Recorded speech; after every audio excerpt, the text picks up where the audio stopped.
Hello, my name is Janae Hensley, and my presentation is about can reckless driving be stopped? The why.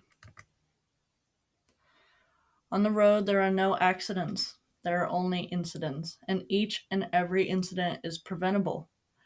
Each year, more than 6 million people will be involved in some sort of a car accident, and at least 1.3 million of those people will die as a result from a car accident. If we take the actions right now, we could prevent millions of premature and tragic deaths by just a few simple changes. This prevention could be achieved by setting higher standards with our school's curriculum, license requirements, and punishments for reckless driving. It starts with our young drivers.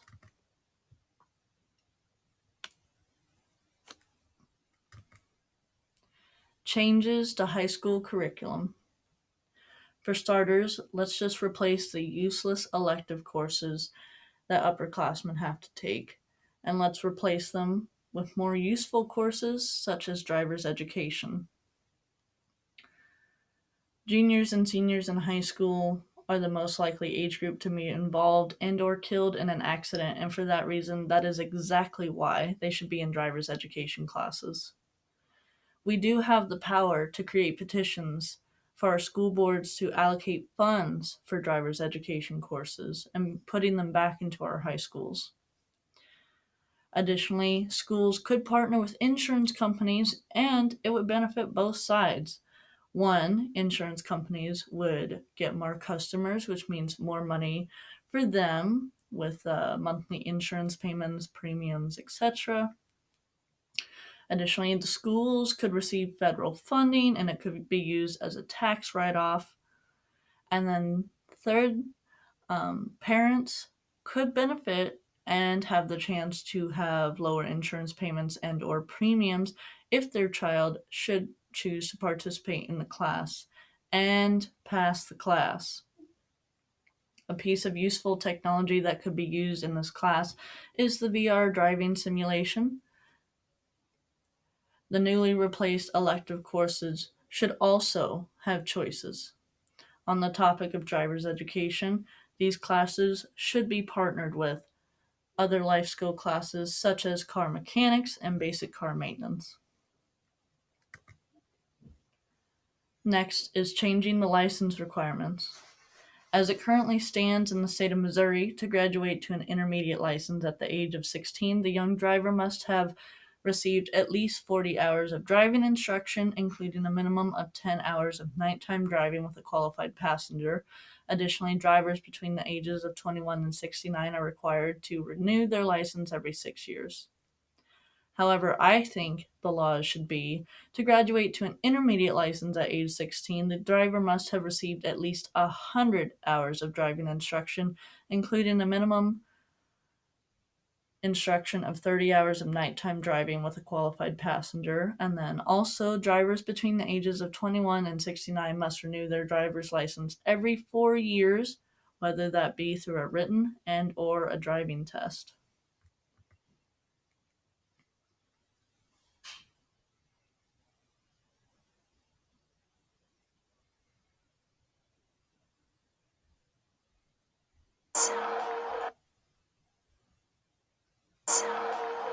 Crashes are the number one cause of death among teens. Per mile driven, the crash rate for teen drivers is 4 times the crash rate for adults. It's higher still at night, and it's higher when there are other teens riding in the vehicle. It's the highest still right after they get their license. In fact, the crash rate for 16-year-olds is twice as high as the crash rate for 18 and 19-year-olds. Next up, I just wanted to include a chart that was taken from the Insurance Institute for Highway Safety in the year of 2018. I just wanted to point out with the red arrow that the ages 20 to 24 are the most likely age group to be involved in a fatal car accident, and that starts with our young drivers, ages 16 to 19. And what has me most concerned about this graph is that there is no real disparagement between the age groups. You see a decrease in 20 to 24 and 40 to 44. However, it's just a very slow type of decline, and that's what has me worried the most. And finally, I wanted to talk about harsher punishments. Failure to renew a license should result in a 6-month suspension of the person's license. If a car accident should result in a fatality because of somebody's reckless actions, that should carry a sentence of at least 40 years in prison without the possibility of parole. If you kill somebody, you've already lost your chance. There's no need to have you on the road, point blank, period. Additionally, accumulating 2 or more DUI charges that resulted in non-fatal injuries should result in permanent revocation of the person's license and or jail time. The reality is we don't need drunk drivers on our roads. We just don't.